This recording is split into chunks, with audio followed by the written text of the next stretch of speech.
What's up, everybody? Welcome to the Early Edge College Football Playoff Show. We're going to have a lot of college football playoff picks, but other bowl game picks as well. Of course, this show always brought to you by BetMGM. Make it legendary. My name is Sia Nejad, but again, y'all don't care about me. You care about the stars of the show, so let's bring them in right now because we've got Emory Hunt, we've got Tom Casale, we've got Mike McClure, and gentlemen, we've got a lot of games to talk about, but we're going to kick things off chronologically Friday night with what some might say is the best game of the weekend. And Mike McClure, I'm going to start with you. It's Bama. It's Oklahoma. It's in Oklahoma. Again, this is an 8 o'clock start time on Friday night. We've got a spread here of Bama -1 on the road, a very low 40.5-point total. Got a rematch here, Mike. Who's going to win it this time? Give me Alabama here, Sia. Look, this is the game in the opening round of the college football playoff. In my opinion, by far the one that I care about the most, certainly.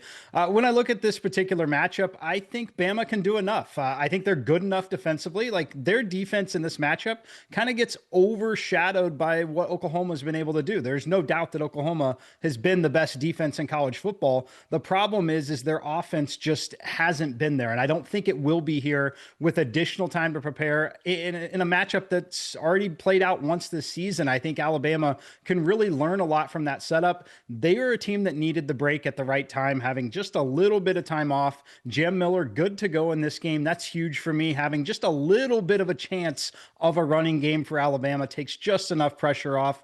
I like Bama here. I think it should be at least -3. Now, just so everybody knows, we're going to talk about sides, totals, game props, maybe some player props for each of these big games, get into some other bowl games as well. Emory, do we agree with Mike? Again, Oklahoma won the first time, but if you just looked at the tail of the tape, it did look like Alabama should have won. With all that said, Alabama's been sputtering a little bit on offense lately. What say you on this game? Is some in the room with us right now? Because you said some say this is the best game of the weekend. It's not my best game of the weekend. We'll get to the best game later on in the show, in my opinion. JMU, humbly. of course. In my opinion, humbly, right? But when we look at this game, I agree with Mike. It's Alabama's offense versus Oklahoma's offense. All things being considered, Alabama turned the ball over a lot last time they played, and they lost by what, 2 or 3 or something like that. So Oklahoma's offense has been the problem since Mateer came back from the hand injury. So unless he's back to what he was like earlier in the year, I don't see anything changing from an offensive perspective. So I trust Bama to minimize the turnovers, find its consistency, and Mike touched on the biggest key, the fact that they had a lot of time to get healthy. I think that's going to be huge for them in this matchup, this rematch. So I like Alabama on later points. All right, we're laying the 1 here, Tom Casale. At least Mike and Emory are. How about you?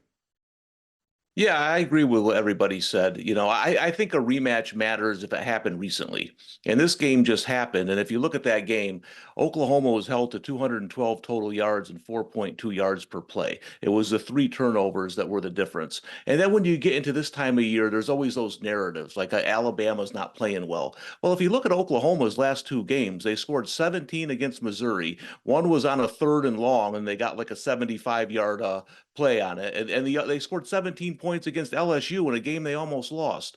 So their offense isn't playing good either. You got 2 good defenses. I think it's who do you depend to score more in that second half in those big moments? And I'll take Kalen DeBoer and the Tide to be that team. I think they win a close game here. Now, we are talking, I'm using my words here, a couple of sputtering offenses, Emory. Now, when we look at the total, we see 40.5. Do you dare take the under? I mean, it's low. Are we taking the under? Because it's low, I'm taking the over. I feel like playoff games, we'll see 1 or 2 things. We'll see a blowout or we'll see a back and forth affair because of the one-game season type situation we find ourselves in these postseason games. So I like the over because, again, I trust Bama's offense. Both defenses, like Tom talked about, are really good. But at the end of the day, it's a playoff game. Crazy things have happened. Wild plays will happen. So I like the over. All right. Well, we like the over. At least I should say Emory likes the over. Tom, the over can hit because your play, Bama, and Mike's play, and Emory put up some points in this one. What we don't like, or I'm cheating, I'm looking ahead. It doesn't seem like we like points for Oklahoma specifically. Yeah, I went with the Oklahoma team total under 19.5, and it just coincides with my bet. I mean, I think if Oklahoma scores 24 points, they probably win with their defense. So I'm looking at this to be like a 2013, 2017 kind of Bama win. It's going to be ugly. It's going to be whoever makes a play in the third or fourth quarter to separate the two teams. So this just goes with my pick. I mean, in all honesty, if Oklahoma scores over 20, then Alabama probably loses. Well, let's make it 24-17 if you don't mind, so we can hit Emory's play as well. Don't be selfish, Tom. Mike McClure, talk to me. It looks like you agree with Tom. Yeah, look, when you look at Oklahoma, their path to winning and the way they want to win, Oklahoma wants to win that 17-14, 17-13 game. Offensively, I don't think they have what it takes. It's actually incredible how good the defense has been, because you will probably never see, when you're talking about, a non-automatic bid for winning a conference playoff, but just like an at-large bid for a team that has an offense ranked outside the top 90 in college football. It's just absolutely incredible that they're in this particular spot, largely because they beat this Alabama team by a very short margin. I really, I catch a little bit of heat for saying this. I don't think they're a playoff-worthy team in this particular spot. So I think that they would require a defensive score to get to 20 points in this game. I would go under. Mike, who would you have put in if not Oklahoma? Who was the better team that deserved to be in? I mean, Notre Dame would be 7.5 to 9-point favorite over Oklahoma. So yeah, it would definitely be Notre Dame. Notre Dame would be the second best team in college football rating wise right now. Wow. Okay. Let's go to player or game prop that we like in this Bama-Oklahoma game. Mike, I'm actually going to stick right with you. We're talking about this Oklahoma offense probably not putting up much of a fight. That doesn't mean the team's not going to put up a fight, but the offense maybe not so much. McClure, like at the beginning of the season, a lot of buzz. Coming back from injury, it hasn't looked so great for him. You like an under with McClure? I like the under on the passing yards. Look, if Oklahoma is going to win this game offensively, it's going to be because John Mateer plays hero ball with his legs, and he essentially extends drives. They run the clock, get this game to the fourth quarter in a one-score game, and he's able to do something special there. I don't see the scenario that he's just essentially throwing the football at will up and down the field. Like, will there be the scenario that they maybe are trailing and have to throw late? Yes, that's certainly a concern if they fall behind, 2-3 scores. I think it'll be competitive enough most of the way that it's essentially they play some of the field position game defensively. He takes off and runs, and that's where his hero effort really comes from, under on the passing yards. Emory, I know you like this play too. Anything to add? No, Mike said it perfectly. At the end of the day, since he came back from the hand injury, we're not seeing him push the ball accurately down the field on a consistent basis. So it really has curtailed and hamstrung their offense. And until we see that, to use Mike's phrase, I'll pay to find out. So I'm going to go under his passing total. All right, Tom Casale, we're looking at a receiving yards prop from you.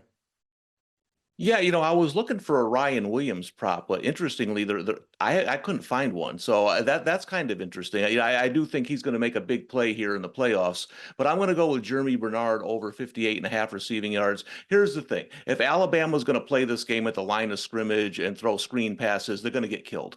I do agree with Mike Jam Miller coming back. They got to run the ball a little bit, but the way you get to this Oklahoma defense is get to that secondary. You saw Auburn and Cam Coleman have some success there. Getting pass interferences and getting plays down the field. I don't think Alabama can play this game conservatively on offense. There's not going to be a lot of 12-play drives against this Oklahoma defense. So I think Bernard's going to make a couple of big plays. I'll take his over 58.5 yards. We are off and running on this college football playoff week and this show. Thanks to Emory, Tom, and Mike. And if you want more of this analysis and more access to our picks, the model plays, the free SportsLine Discord, you can go to sportsline.com/join. And if you go there and you type in the promo code winners, you get 60% off the annual plan. Again, sportsline.com/join. Type in the promo code winners, you get 60% off the annual plan. Ladies and gentlemen, coming up next, we go to the next game. We go to Miami and Texas A&M. And I cannot wait for the analysis on this game, because I know these guys have some sharp takes, and we're going to get to Miami, Texas A&M next on the Early Edge.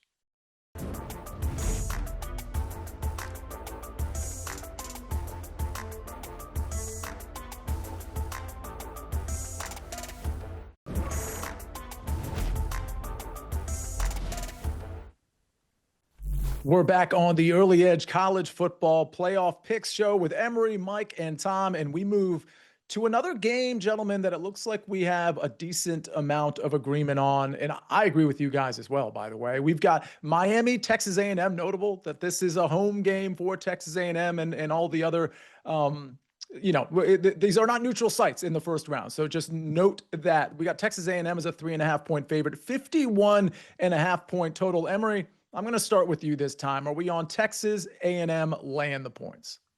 Yes, and this is the best game of the weekend in my opinion, right? This game right here because of the matchup, and I love the fact that we get to get great point of attack play from both sides of the ball, and this is where this game is going to be won. So if they're equal up front on offense and defense, remove those elements. If they're equal in terms of dynamic playmakers in Malachi Tony for Miami and also Casey Concepcion for Texas A&M, remove that from the equation. If they're great in the backfield, they have tremendous depth on both sides. It will come down to which quarterback do you trust to play above the X's and O's. And a healthy Marcel Reed is better than Carson Beck. Carson Beck has played better down the stretch, but Marcel Reed is the straw that stirs that drink for the Aggies. So all things being equal, they're evenly matched, but the difference will come down to the quarterbacks, which is why I like A&M here. Yeah, it's hard for me to disagree with that, Tom, especially noting the home field advantage for Texas A&M. What's your take on this game, Tom, on the side? Yeah, no, I agree with Emory. This is a really tough place to play. And again, we're talking about narratives here. And the narrative is, well, Texas A&M didn't play well at the end of the season. This is what I'm going to say. Who did Miami beat? I mean, they beat Syracuse, NC State, Virginia Tech, and Pitt. I'm sorry. Miami lost 2 games in the ACC. That is a joke. Their best win was in August. So I'm just not seeing it. I think Miami's a good team, but I think Texas A&M is being a little undervalued entering the playoffs. Mike, I mean, it's such a huge point that Tom's making here in terms of the level of competition at what Miami's done late in the season. But again, asterisk in the ACC. What are your thoughts on this one? Honestly, I'd like to not use any of my time and just replay the tape so I can hear Tom talk about what a joke the schedule was and what everything that they did down the stretch. But no, all kidding aside, I like the A&M side here. Sia, you mentioned it. It's the home field. I really believe there are 3 environments in college football that are simply different in a do or die game. And Kyle Field is certainly one of them. I wish this were a night game. Miami definitely catches a break early in the morning here. However, Texas A&M, I think just like Alabama, they needed a little bit of time down the stretch here for a little bit of a reset, certainly to keep letting Marcel Reed get healthy. How I see this game going, though, the one weakness for Miami, particularly in the step up in class defensively, Miami's not going to have success running the football. If they can't run the football, you're going to put Carson Beck in 3rd and 7 routinely in this environment. It's not going to work. You're going to see that false start penalty. You're going to be 3rd and long. He's going to turn the football over, take a sack, have to punt the ball. Texas A&M pulls away here late. I would lay the 3 or 3.5. All right, we're all laying the 3.5. I agree with you, gentlemen. Let's go to a favorite total or team total. Tom, I'm going to go right back to you because Mike sort of set the table for we might not see a lot of success with Miami running the football, maybe a lot of 3rd and medium, a 3rd and long, which could lead to a lot of punts. Tom, we like a team total under. Yeah, this is similar to my Alabama when I took the Oklahoma team total under. This coincides with my pick of Texas A&M. I'm going to go under 23.5 because I think if Miami scores more than that, they probably win the game. I agree with Mike. I think Miami isn't going to be able to run the football. And the games they've had trouble this year is when they haven't been able to run, and then you can pressure Carson Beck on 3rd downs. A&M sends a lot of different exotic blitzes on 3rd down. So if Miami is continuously in those 3rd and 8, 3rd and 9s, I think they're going to be in trouble. Some Carson Beck turnovers. So I'll go under 23.5. All right, Emory, we're looking at a team total under, but we're looking at a game total over for you. Yeah, I like this one, 30-24, Texas A&M. So I like the over 51.5. I just feel like, again, to reiterate what I said earlier, the playoff will bring a different dynamic. 1 game season, everybody's going to bring their best. That playbook is wide open. You're going to try to find an edge if you're Miami. So, again, you may see them go for the jugular early, try to get a good start, quick start, and put A&M in a backed up situation. But I just think this one will, because you have 2 good offenses, I just like the over to hit because we'll see both teams play their best on that side of the ball. Emory, you had to go with 30-24 when you know the team total for Miami is 23, because the over still hits at 30-23. Again, don't be selfish. We can all hit here. Mike McClure, you like the under as well in terms of the team total for Miami. Yeah, give me Miami's team total under. Look, 23-24, both extremely key numbers in a college football team total. I think Miami struggles a bit here. I wanted to look for an isolated number on a first half. Their first half number's down to 10.5. Ultimately going to go full game here. I think there's a scenario where we could see essentially a very slow third quarter from Miami as well. So I just don't trust this coaching staff and the quarterback combination in this environment. Again, it's one of the most difficult environments in all of college football to go play a road game, particularly when you can't run the football. The one, in college basketball, we talk about being able to play defense and shoot free throws helps a lot in those tough environments. That's the equivalent to running the football in college football. If you can run the football, neutralize that clock and defense, you've got a fighting chance in some of these spots. Here, I think it's just too much pressure on Miami, under on their team total. Mike, I want to stick with you when we go to our player game prop, because when we talk about running the football on the Texas A&M side, it's not obviously just with the running backs. It's also with Marcel Reed. Yeah, I think Marcel Reed is continuing to, return to health, which I think is going to be a big thing. I think that he keeps the football in his hands a little bit here. I went over on the rushing yardage. I'm not saying he's going to have the huge 100-yard day that we know he's capable of, but I think this total should be closer to the 40s. I think he will take off and run, particularly if they've got a lead in the second half. I think that there's some of those situations where he'll just keep the ball in his hands and ultimately pick up that first down. I really like this play. And obviously he tweaked his ankle a bit in that Texas game. I thought he might be out for the game when that happened a couple of weeks back, but seems to be fine, certainly getting the extra rest. Emory, we like Marcel Reed all around. We like Texas A&M all around, but you actually like Marcel Reed with his arm as well. Yeah, I think he'll go over 1.5 touchdown passes. I just feel like this offense is dynamic. It doesn't take a deep shot to get KC Concepcion the football and have him do the rest. So he'll find 2 touchdown passes because, again, I expect him to score in the 30s in this ball game. And you're right, him tweaking his ankle, that affected everything for Texas A&M against Texas. And I feel like people forgot that element, that context of that ball game. He's healthy now. He's ready to go. We'll see what we saw from him all season long in this ball game. Honestly, he came back into that game and was still really effective with clearly an issue with his ankle. Props to him for that. Let's go to one more prop. Tom, yours is the same as Mike's here. We're looking at rushing yards for Marcel Reed. Yeah, this is my favorite play in round one. He's gone over this total 9 times. And I think this opening number was they're overcompensating for the ankle. That was 3 weeks ago. I mean, if he's not healthy by now, Texas A&M's in trouble. And I think Mike made a very good point. Listen, if you can bet player props and you like this, you should run to get it at 28.5. This is going to close around 36, 37.5, in my opinion. I think this was a really bad number. And when more books put it out, it's going to go up. So I would 28.5, as I think is a steal for Marcel Reese in this game. I totally agree. I like just ballparking it. I mean, you all are the experts when it comes to college football. I would have thought this would have opened at like 34.5. So I absolutely love the 28.5 value here on Marcel Reed. All right. That'll cover Texas A&M and Miami. Really good stuff as usual. Again, we're Texas A&M fans this weekend. We'll find out if we're Tulane or Ole Miss fans this weekend as well. We're breaking that down. We're breaking that game down next on the Early Edge.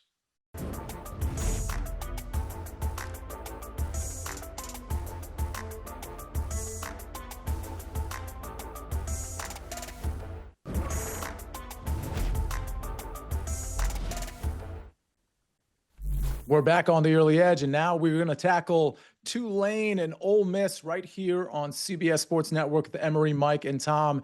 Gentlemen, this is a rematch of earlier in the season where it certainly got away from Tulane. You could say that there's been some changes since then, particularly with the coaching staffs.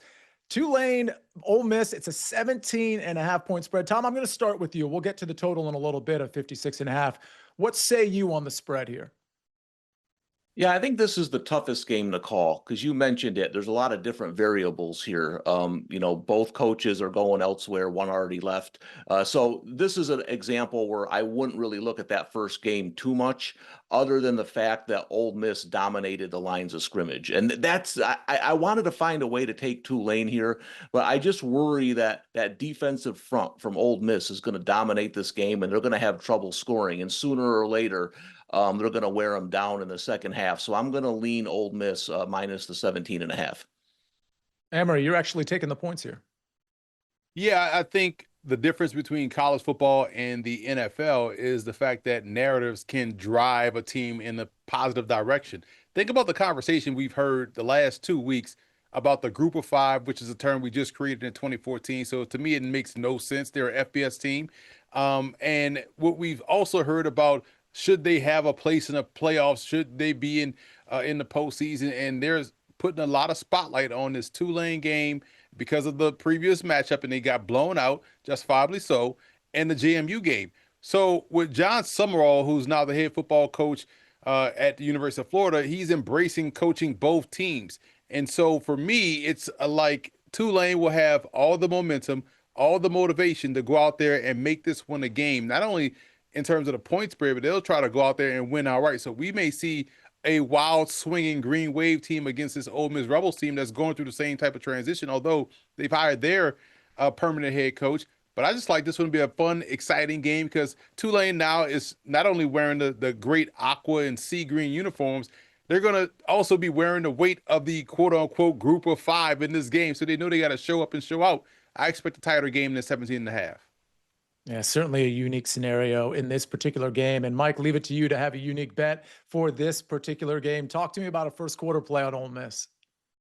Yeah, I'm going to lay it in the first quarter, minus 4.5 around even money.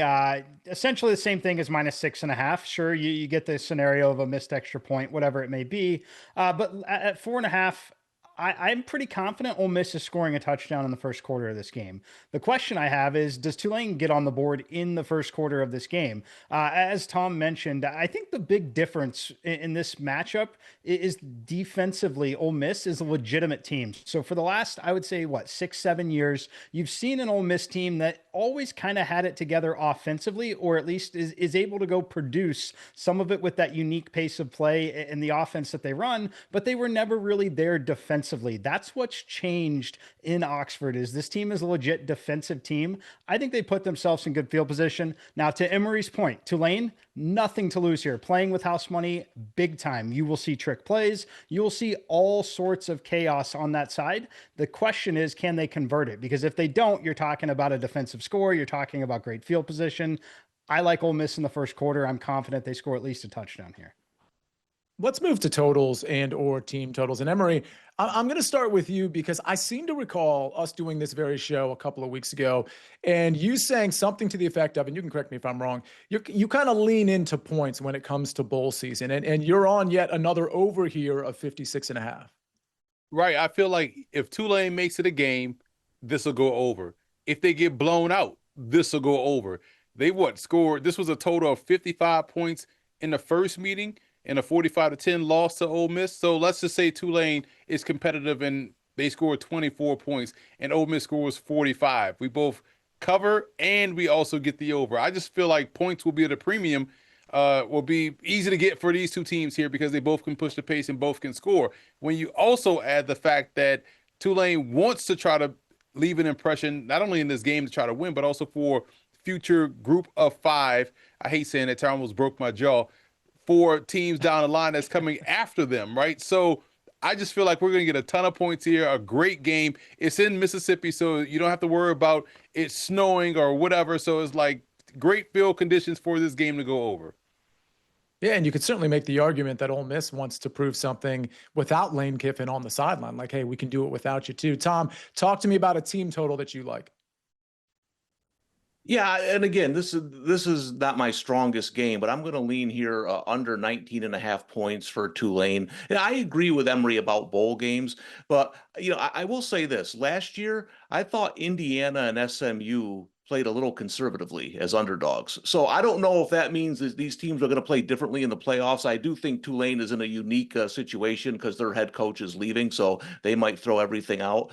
But 19.5, to me, the ceiling for Tulane is 17 to 20 points. I don't see them really scoring more than that on this Ole Miss team. And if they do, I think they have a chance to upset them. So I'll go under the 19.5 points for Tulane.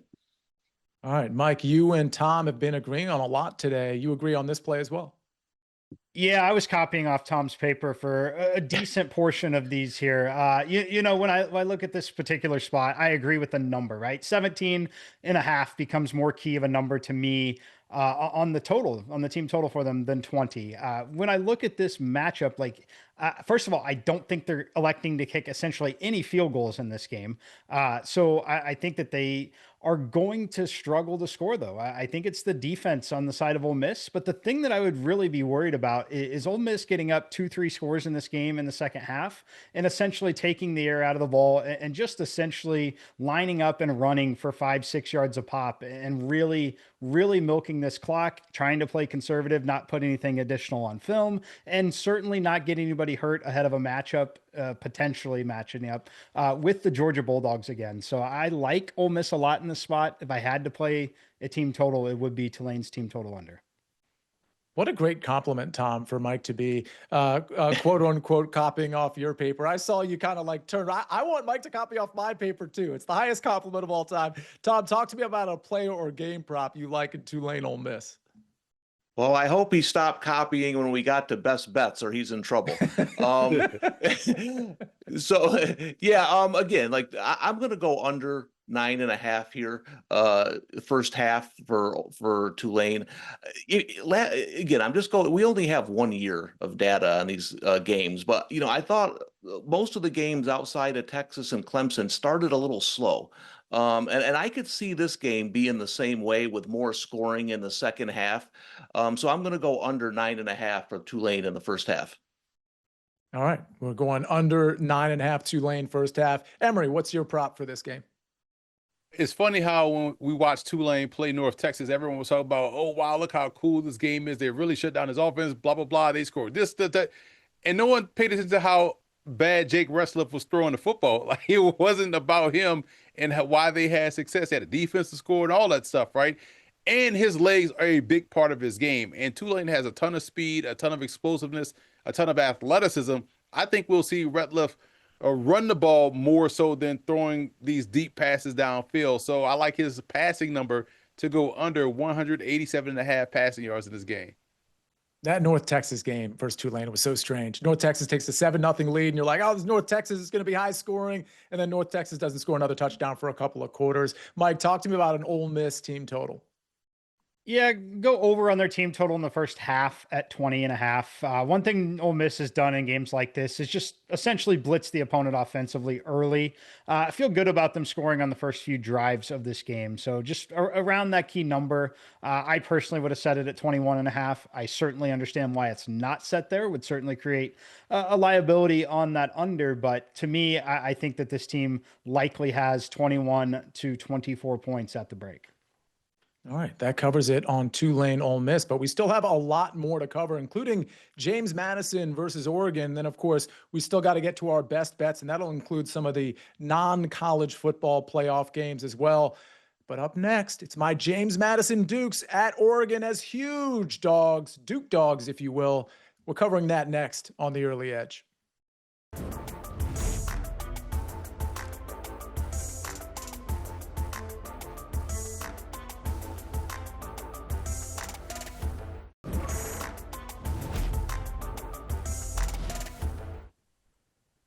Up next is James Madison at Oregon. We're covered here, right here on the Early Edge. It's a 21.5 point spread, and we've got a total of 49.5. We're going to cover the spread first. You guys know I'm a JMU grad, so let me down easy. I have a funny feeling this is going to be an Oregon-based set of picks here. Tom, I'm going to let you kick things off. Yeah, well, I hope I'm wrong here because I'd like to see a good game, but I like Oregon minus the 21.5.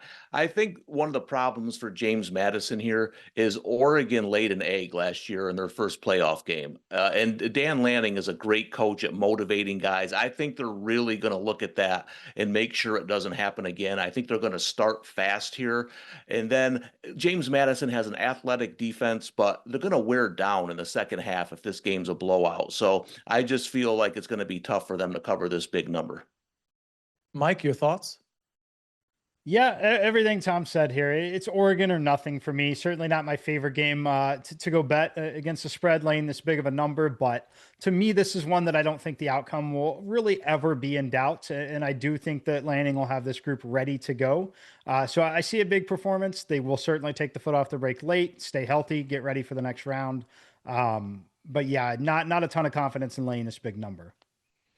Emory, you're an advocate of these smaller G5, even, the FCS schools as well. Clearly, you're going to be on JMU plus 21.5, correct?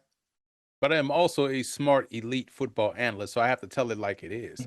I would even tease this up to a small 61.5 for Oregon. But outside of that, right, all jokes aside, I will lay the 20 with Oregon, 21.5. Hey. Here's the reason. This is what separates the teams that have a significant chance to win a national title versus teams that are playing college football at a competitive level. It's the line of scrimmage. Oregon has legit 5 dudes up front on offense that could consistently wear down an opponent. If you don't have that to match defensively, it will take a toll on you by the time you get to the third quarter, then subsequently the fourth quarter. So up front on both sides of the ball, Oregon is just outmatching JMU, and that'll be the difference. Now, JMU will find some points. They'll find some big plays, but at the end of the day, Oregon is going to lean up, play big boy football in the trenches, and that right there is going to be enough to knock out JMU. So that's why I will lay the 21.5 points with the Ducks. Well, what I heard from all three of you, I didn't hear your picks. I'm not sure where you're at on that, but I heard maybe JMU first quarter, JMU first half. That's what I think all of you just said. Favorite total or team total? Emory, I'm going to kick it right back to you. Over. JMU will find some points. They understand the severity of the moment. Everyone is expecting Oregon to beat them 60-0. So expect the best from JMU. Again, this is a team that beat the brakes off North Carolina last year. Had everybody's like, whoa, what the hell going on in Chapel Hill? But this is a lot of the same guys there, and some of those guys are now playing for Indiana. But at the end of the day, they have a lot of talent. They have a lot of athleticism, a lot of speed. They can create some turnovers. They'll find a way to make a big play or two. Oregon will, over time, slowly increase the lead over JMU. So I think 49 points, 49.5 points is not enough. So definitely take this over to hit. All right, we've got an over, but Tom, we've also got a team total over, and I assume it's on the Oregon side. Yeah, I'm going to go over 34.5 here. And again, I don't think Oregon's going to be throwing passes in the fourth quarter if they're up big. But my concern for JMU is just big runs when they're worn down defensively. So I like Oregon to start this game fast, get us in a good position to get this over. And then in the second half, the running game taking over and one of their backs breaking a big run or two to get us over the 34.5 points. All right, Mike, another anti-JMU take coming from you. We're looking at a first half team total under for the Dukes. First half team total under 6.5 here at plus 105. I don't think they score a touchdown. If they go out there and have huge chunk plays and put themselves in position and successfully operate 3 first half field goals, credit to them there. I don't think they are going to attempt 3 field goals because they know that they're not winning this game with field goals. When I look at this particular spot, it's the line of scrimmage, as everyone's kind of mentioned, right? They're at a very big disadvantage. Oregon highly motivated. It's a really strong home field advantage as well. Cross-country travel for JMU. I just don't think they score a touchdown in the opening half. Again, I'm willing to be wrong if they operate successful field goals and beat me, but at 6.5 and plus 105, I will pay to find out if they can land in the end zone in the first half.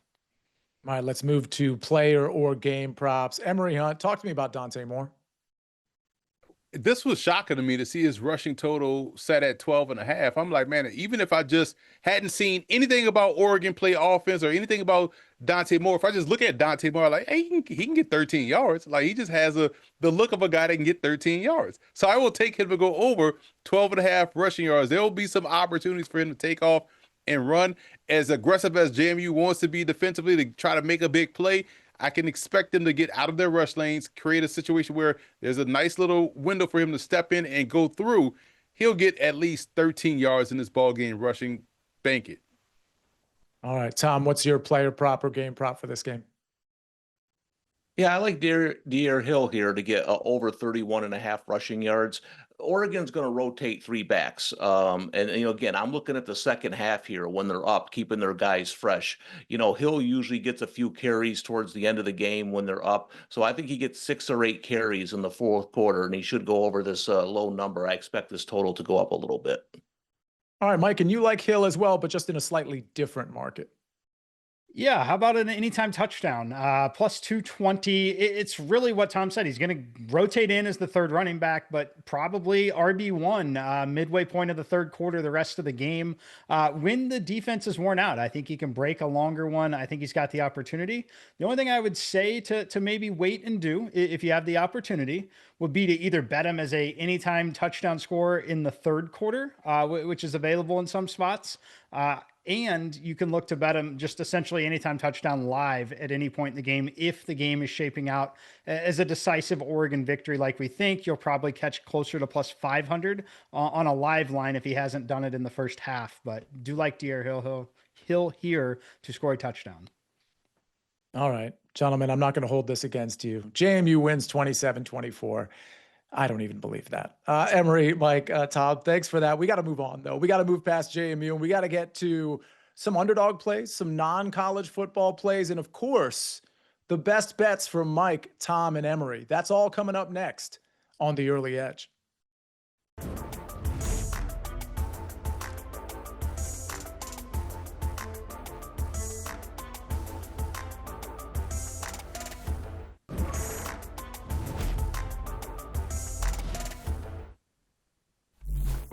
We take a quick look at our best bets records on the season. Again, just best bets. Last week, 2-0, 1-1, 1-1. Look at Mike McClure with 10.3 units again in the best bets category. Let's get some best bets out right now with Emory, Mike, and Tom. And Emory, I'm going to start with you. We don't have to use the college football playoff games that we just discussed. We've got all the games on the table. What do you like as your two best bets this week? The true college football playoff. We're talking about the Brawl of the Wild, Part 2. Montana State meeting in the postseason. What a game this is going to be, man. That thing is going to be packed to the gills. I saw tickets going for $1,200 for this matchup here. I'm going to take Montana plus the 4.5. I just think that when you have a rivalry game in this high leverage stakes situation that is going to punch one of these guys' tickets to Nashville for the FCS championship game, that game is going to come down to the wire. It's probably going to go into overtime. Give me Montana plus 4.5. All right. And then next we've got Villanova money line. Yep, because Illinois State, as they've been a surprise of the postseason, they've upset North Dakota State. They got another win the previous week, and now they have to go to Villanova, Pennsylvania, because I can't say Philly because they will harass me and say, we're not Philadelphia, we're in Villanova. Like, I got you, right? I've been there before. Great coffee stand right there, right outside the stadium. So, and here's the thing. Villanova has done a good job this year, controlling the line of scrimmage. They can run the football. 2 excellent tailbacks they have at their disposal, and they're playing efficient passing to complement that. So I like Villanova to get the win in a very low-scoring game against the Redbirds of Illinois State. All right, Mike, let's go with some games we talked about. Obviously, you gave out plenty of picks. What are your two best? Yeah, we're going college football playoff, all SEC. Sia, that's where I've lived all year during the best bet segment. It is the SEC where it just means more. How about Alabama? -1 on the road. Look, I like them as road favorites here. Yes, it is difficult to go into Norman, Oklahoma at night in a playoff game against the best defense in college football. The beautiful thing is there is no offense on the side of Oklahoma, in my opinion. They have struggled mightily. So it's not going to take a 35-point effort from Alabama here, which is something that's appealing to me. I like the fact that Jam Miller is going to be back. He's going to give them a little bit of a running game. And I ultimately think Alabama has enough playmakers here. I think the line should be -3. I think it's a great time to back Kalen DeBoer in a team that kind of limped into the playoff here. They got the reset they needed. Give me Bama here -1. All right, and then we move to Texas A&M.